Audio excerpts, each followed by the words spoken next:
Hey guys, it's ayebeepeee and welcome back to my channel. Do you like my shirt? It's the Flatwoods Monster from Wicked Clothes, and if you haven't, I have a whole video just on the Flatwoods Monster in my Unsolved West Virginia series, and honestly, it's one of my favorite videos from that series, so go check it out. But today we are here with a talking CJ. We are going to be talking about today is Ponzi schemes. Ponzi schemes are really interesting because they're really where the ideas of pyramid schemes and MLMs and things like that came from. So I just wanted to dive in a little deeper to Ponzi schemes and teach you exactly where they came from. So what is a Ponzi scheme? Ponzi schemes center around investments and finance, and it's when you are investing your money into a business and they are taking money from the newer investors to pay the older investors. They always claim that there's high returns on their investments with little to no risks. But the thing is that every investment should carry some degree of risk. Investors think that they are earning money from legitimate business activity, but really, like I said, they're just taking money from newer investors to pay the older ones. And most victims of Ponzi schemes are people that have little to no knowledge in finance or investments. Since there's not much legitimate earnings, Ponzi schemes require a constant flow of recruitment. When people quit joining this Ponzi scheme, that's when the money dries up and it's usually pretty much over. They tend to implode on themselves, which means that investors potentially are going to lose a lot of money that they sank into this scheme. And a lot of people have claimed that the phrase robbing Peter to pay Paul perfectly depicts Ponzi schemes. So where did Ponzi schemes start? Charles Dickens actually wrote about Ponzi schemes in two of his books. In 1844, he wrote a book called Martin Chuzzlewit, and he also wrote a book in 1857 called Little Dorrit. And these are the first major times we hear about a Ponzi scheme at all. But in the 1880s, this idea from his books definitely caught on. And it was two women that continued this Ponzi scheme idea. Adele Spitzeder in Germany, and then a woman named Sarah Howe in America. Sarah Howe called her scheme Ladies' Deposit. It became very popular among women. She claimed they would have an 8% monthly interest rate, but really she just continued to get the money from the new investors to pay her older ones. And it required you to invest from $200 to $1,000, which you've got to think of how much money that is in the 1880s. She was finally imprisoned for 3 years for this scheme that she caused. She was known to target unmarried women who just barely had the money to pay the requirements for ladies' deposit. But then we meet the person in the 1920s that the whole Ponzi scheme is named after.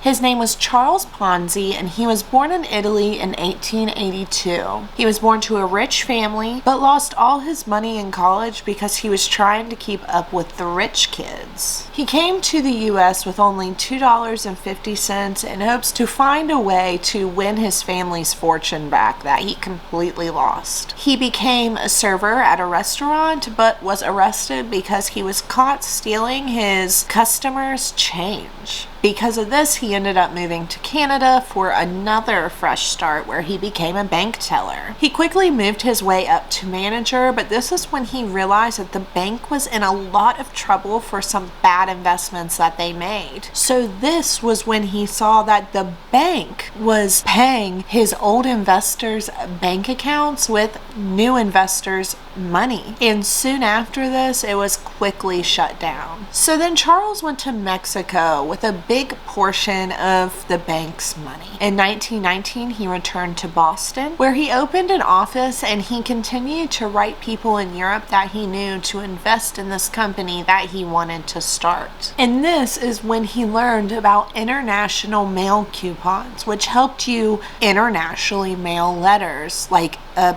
postage stamp system. So Ponzi was claiming that he had a business that was a way to buy international mail coupons. For his investors, he promised returns of 50% in 45 days and 100% in 90 days. He seemed to be really successful, so investors flocked to him. But instead of actually investing in international mail coupons, he was just redistributing the money and taking a portion for himself. And he actually this whole time only spent $30 on international mail coupons. His scheme lasted until August 1920, where Ponzi was arrested for several charges of mail fraud. And this blew up because he had gotten so much money from this scheme. So this is when they decided to start naming it the Ponzi scheme. And a case that was a lot closer to our time period was, of course, Bernie Madoff. He claimed to have an investment strategy that was completely made up that guaranteed high returns. He would take his clients' money and put it all into just one bank account, and went as far as showing false reports to his clients whenever they would ask questions. And all these reports claimed that they were making a lot of money. But in 2008, the scheme collapsed. This is when the economy was in a huge recession, and he was frauding people of $64.8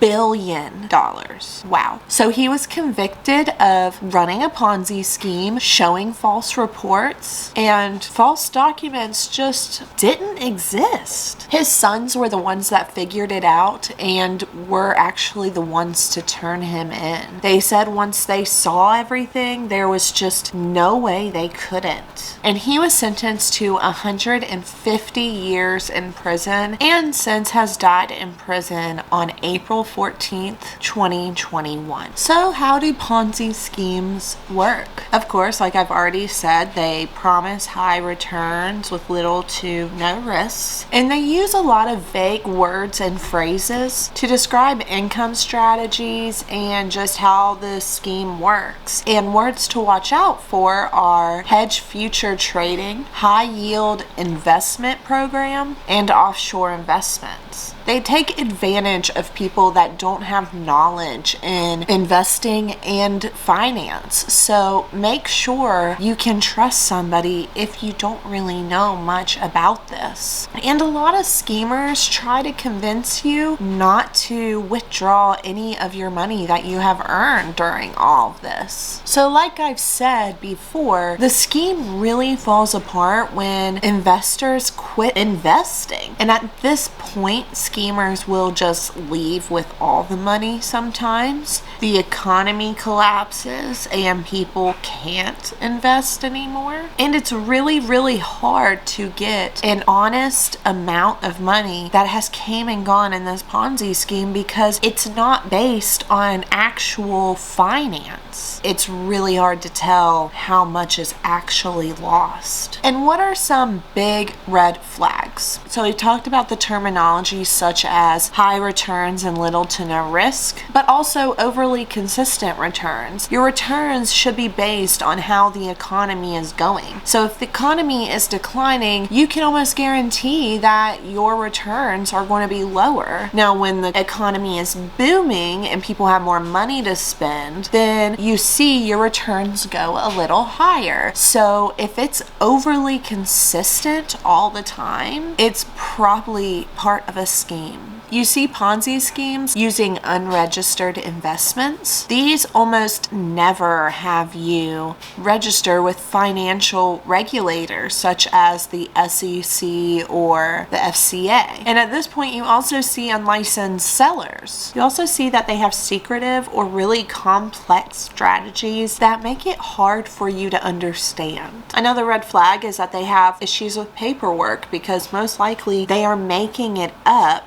and having to type out documents for you or trying not to send you anything at all. And another big red flag is difficulty receiving payments, whether you come to them and ask to withdraw their money and they're trying to talk you into another investment deal, or they're having all these reasons why they can't cash out right away. This is a Ponzi scheme. And also, a criminologist named Marie Springer has said that some red flags are that the seller is very pushy and aggressive, not really taking no for an answer. Whether you have reached this information from a cold call or someone sending you those unsolicited messages on Facebook about whatever they're trying to sell, the client's not getting any paperwork with every purchase and everything that they're doing throughout their investment journey with them. Another big red flag is that if you're writing checks or payments, you are told to write a different name than the company's name or a different address than the corporate's address. And from 2008 to 2013, we found over 500 Ponzi schemes running just in America. So these are actually fairly common to fall into. So really just be careful, listen to the red flags, and always pay attention to how someone contacts you. Is it out of nowhere? Why did this person contact you? Listen to the language. We talked about the key words to listen for to spot a Ponzi scheme. Just always pay attention where your money is going, especially at times like we're in now. The last thing people need is to be scammed and lose a lot of money when we are about to hit like rock bottom on our economy. But thank you guys so much for watching. I hope you enjoyed this on Ponzi schemes. If you haven't already, please go back and rewatch my Unsolved in West Virginia series. I worked so hard on it and I just want it to have all the love it can get. And also, season 2 is coming out in, wow, like a week? 2 weeks. So yeah, go catch up. Also, like and subscribe for me and hit that notification button. That way you're notified the next time I upload. And thank you guys again so much for watching. This has been a fun year on YouTube. But I'll see you guys in the next one. Bye!